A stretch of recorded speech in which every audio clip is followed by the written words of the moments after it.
Hi, this is Jensen with Sutton Ridge Farm, and I'm here today with Butch Whitehead with the DAV. Well, good morning, afternoon, what time you're watching this. Great to be here with you, Jen. Yeah, so today we want to raise, we're talking about the DAV, Disabled American Vets, and you have been National Commander and you are currently with Minnesota. Correct. Yep. So now I'm the Department Adjutant or CEO of the DAV Minnesota here.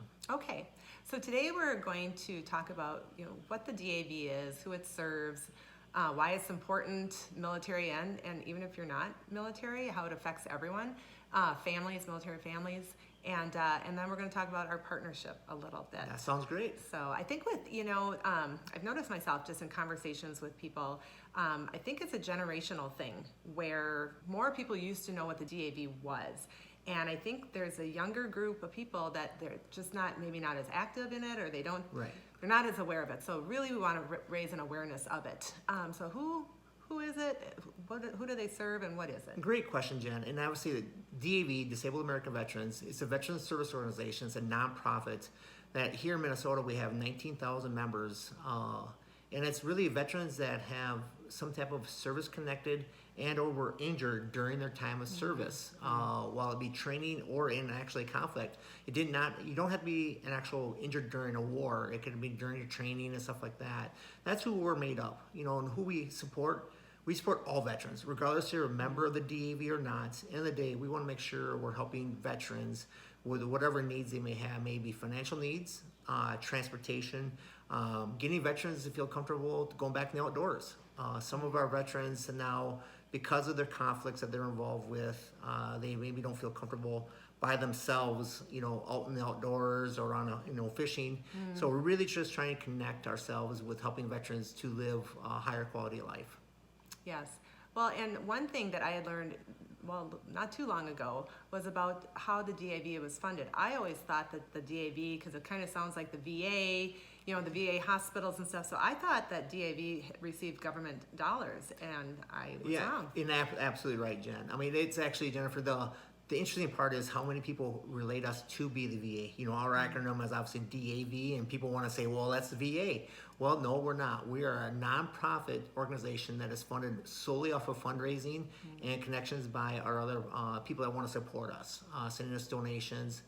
We receive 0 federal dollars, and we're very proud of that. We are here to advocate for veterans and holding our government accountable for taking care of our veterans. And the last thing we want to do is say, hey, we'll take money from the federal government, but then try to hold them accountable.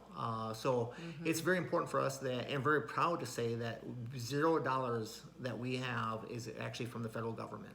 One question I wanted to ask you too is, you come across a veteran and a lot of people say thank you for your service, and I think they genuinely mean that. But what are some tangible ways then that we can thank our veterans for their service? The biggest way I say, Jennifer, is volunteering, and talking to you and all the volunteering that you're doing, obviously, there's so many things that we can help veterans by volunteering, an hour, a couple hours, whatever we can find time with. And it could be in instance of volunteer driving. We have always looking for volunteer drivers to get veterans to and from, or even helping an elderly veteran go get groceries or help with their yard. We're wanting our veterans to stay in their home as long as they possibly can.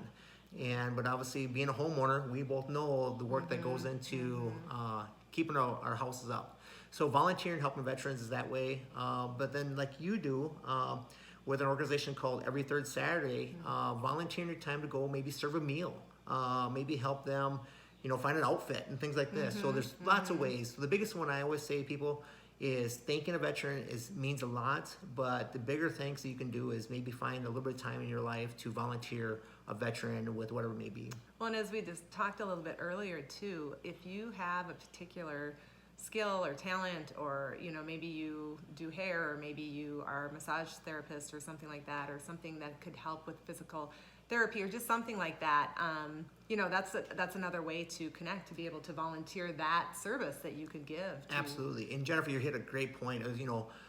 Your specialty maybe is something that a veteran is missing. We are going to touch on briefly too some legislative updates. So that's a very real part of how we care for our veterans, and I'll give it to you. They're very active with that. Yeah, Jennifer, one of the biggest things that DAV is very proud of is the advocacy work that we do helping veterans making sure that our government, state and or federal, is truly taking care of our veterans. As I shared with you earlier, our government's really quick to send our veterans off, to protect our loved ones and all that, and we're very proud to do that. But in situations where the veteran, comes back, injured or ill, we got to make sure they're taken care of. Yes. Here locally, one of the biggest things that we're pushing for this year in the state of Minnesota is we're asking for what we're calling a Veterans Omnibus Bill, which rolls up all of our veterans bills that we're asking for into one bill and make our elected officials vote on veterans stuff. Currently, that's never been done here in Minnesota.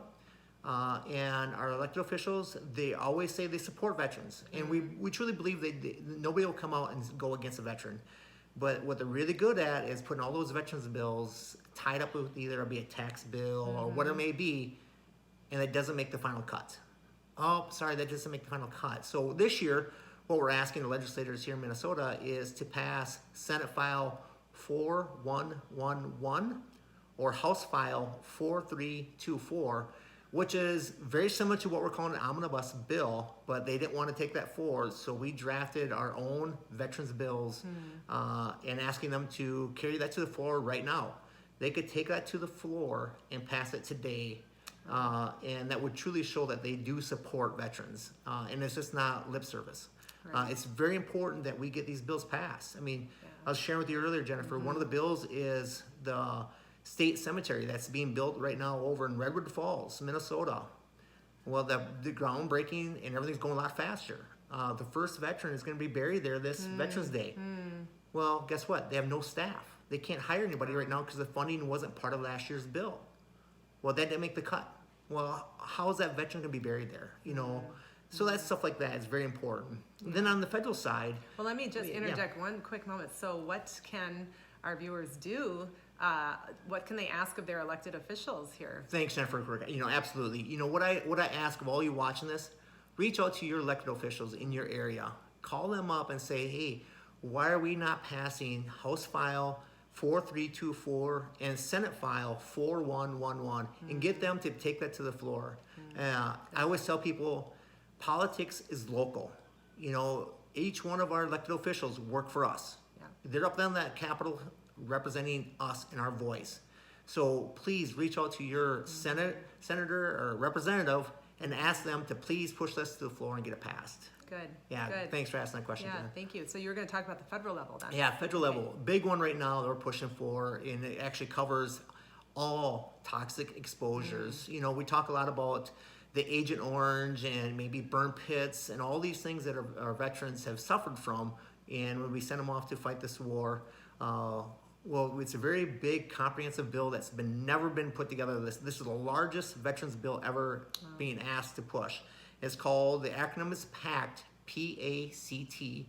What that stands for is Promise to Address Comprehensive Toxic Act.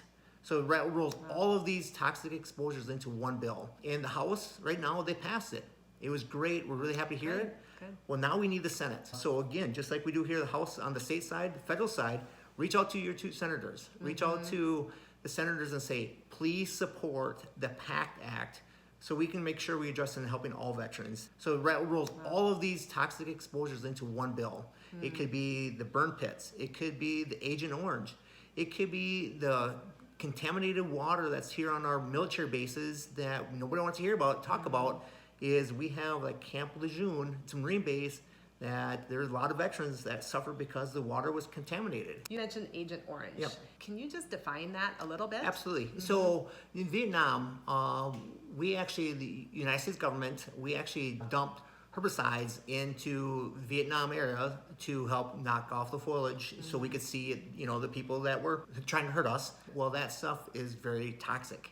It maybe didn't affect them that day that they went through it, but now we're here 40 some years later, and the results of some of that stuff is, cancers. These Vietnam veterans are suffering from certain cancers that are, our veterans are dying from. And it's very sad that our veterans are exposed to that type of, chemical. So you had mentioned our Vietnam veterans. You were talking about that covering all eras. And there's been some recent news here with an organization that was called the Vietnam Veterans of America. Yep. Very obviously represented the veterans from Vietnam.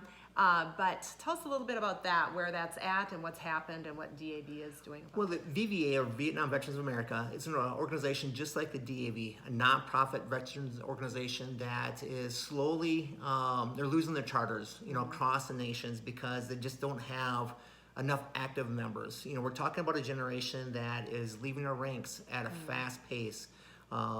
They're suffering from a lot of different things, and they're just getting elderly. So the VVA, one nice thing about the VVA and the relationship the DAV has, a lot of our organization, the DAV leadership that has gotten us to where we're at today, we're all part of VVA. So we really fight together for veterans, and we're very locked in step when it comes to taking care of it. So VVA is very important to the DAV. There's a group called Last Man's Club that is made up currently of a lot of VVA's members, but they really kind of started their own little group here to hopefully help maybe continue that fight, but start bringing it into other generations into one group. They're called the Last Man's Club. There's been a lot of research in VVA right now. One of the biggest things they're supporting for is the second and third generation issues that our Vietnam veterans have passed on to their loved ones. Birth defects and all these things that there's a lot of research and a lot of studies being done that the chemicals that our Vietnam veterans were exposed, it passed on through their genes. And VVA really is truly trying to push that to the end. And the DAVs are here helping them as well. So for the month of May, we choose May because there's a number of events going on in the month of May that celebrate our military. And so we take a percentage of our profits from our meat sales in the month of May, and then we donate that to the DAV. And that kind of kicks off our, season, yes. I guess, here and stuff. And so we've got a few events coming up in May. So so we've got a few things going on. There's some days that are recognized in the month of May. We've got Veteran Victory in Europe Day. Yes. And I learned a little bit more about that today, even, Jennifer. So Victory in Europe, what that is actually a celebration of the 6 years of conflict that we had in World War II, celebrating the lives of all of our veterans that died during World War II during that time period. You think about the Greatest War, right? Those are the veterans that really had a really rough 6 years of constant battle, over several different countries. And it's a great honor to recognize them so they're never forgotten. And that's what it is. These veterans that have died for what we have today, that we have these month of May, like you're saying, it's a huge month to make sure that we're recognizing what our veterans have gone through during their time of service. Yeah. We also have Armed Forces Day, and then everyone knows Memorial Day. So I guess I'd encourage too, maybe do something different this year. Fly a flag, go out to the Fort Snelling, go to the cemetery, or visit. One thing with it, I'm very, very passionate about sharing with people is it's just not that individual that's putting the uniform on that is also going through tough times. It's their loved ones back home or even with them that are staying at home, constantly worrying about, is my loved one going to be here with me tomorrow? We're just going to end too with a little plug for an event that we're having here at the farm in September, on September 10th this year, and it will be our 3rd annual Military Appreciation Family Day at the farm. And so we will be focusing on our Vietnam veterans this year and honoring them in a special way. And we've had just a number of vendors over the past years, and we've got demonstrations, farm demonstrations, cow milking, sheep shearing. There's just been all sorts of stuff. Great speakers. Jennifer, what I love about this event and where we've gotten to is actually the family environment that we really bring. Letting our veterans show up that day, and it's open to general public too, just not the military, but we encourage the general public, to come out and learn more about what veterans do and what they're gone through. Bring your family. This is such a fun day of activities. That, as Jennifer said, a lot of farm activities that, we can actually take part in. But spending time talking to the vendors and learning more about what veterans are going through and how we're all trying to work together to make sure that veterans are taken care of. Yeah, awareness. And then all those proceeds go to the DAV, and they stay with the Minnesota branch of the DAV. Right, and we're so proud of that, Jennifer. All the funds that come in that day, it stays here local, right? And we're helping several thousands and thousands of veterans here every year here with the DAV in Minnesota. So these funds, 100% what comes in goes right back out. It's not going to administration or administrative costs. I'm very proud to say that all of it goes to our services and programs that we provide to helping veterans.